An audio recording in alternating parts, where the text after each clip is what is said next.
And at least 2 people have been killed in India after a powerful cyclone made landfall in the eastern state of Odisha. Cyclone Fani is the strongest storm to hit the region in over 2 decades, packing winds of about 200 kilometres per hour. Prime Minister Narendra Modi says his government will allocate $144 million for relief efforts. And for more, we're joined in the studio by Noriko Takasaki. She's Regional Security Manager at the International SOS and Controlled Risk. Noriko, thanks very much for joining us this evening. So we heard about how the government is allocating $144 million. But what do you think are the priorities at the moment? Are we talking restoring electricity, food supplies? What's your take? Thank you very much for having me. So definitely our team on the ground, and we have been monitoring the situation, the emerging situations, and also assessing the impact. What we have confirmed at the moment is that we have seen the significant disruption for the travel infrastructure as well as the essential services. So definitely that restoring that is going to be the priority. Noriko, the eastern part of this area in India is not unused to very big storms. But do you think that the authorities were well prepared ahead of this? What we have seen this time is that authorities have mobilized the early warning capabilities, and they have pre-warned the inhabitants and populations, and they have evacuated 1.1 million people ahead of the landfall.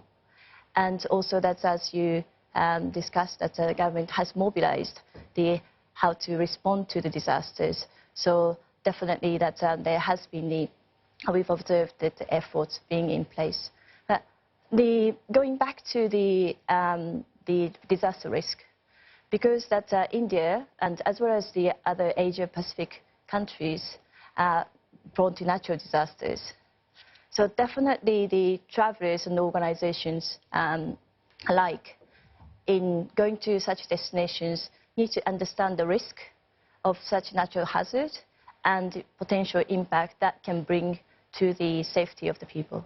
Speaking of understanding the risk of such natural disasters, we understand Puri is quite a popular tourist destination, and I think we did see travelers being evacuated in time. But what remains to be seen is how the tourism industry in Puri is going to, handle this disaster. Where do you think that's going?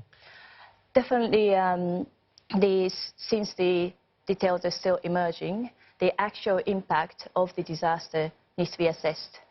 So for the organizations and also the travelers going into Puri or the similar locations needs to, before going there, assess the impact, actual impact, and also that we need to remind ourselves that it's still the monsoon season, and also the cyclone can happen anytime as well. So we need to monitor and keep monitoring the situations so that we can actually mitigate the risk as well.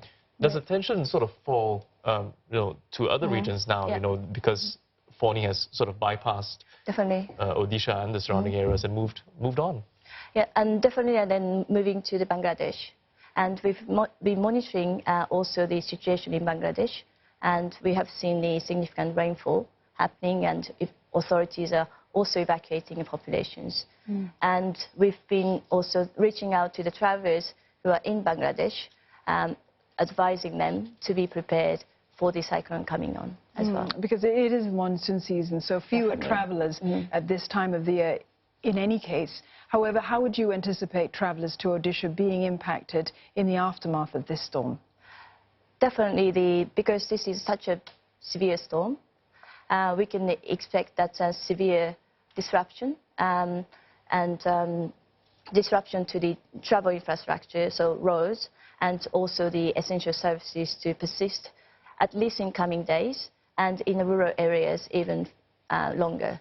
So definitely just understand, maybe through the local contacts or through the services such as us, to understand the actual residual damages and ascertain the feasibility of travel before they go. definitely. Noriko, thank you very much for that perspective on the aftermath of Cyclone Fani. We do know that it is weakening at the moment, but thank you for your perspective on the state of play right now.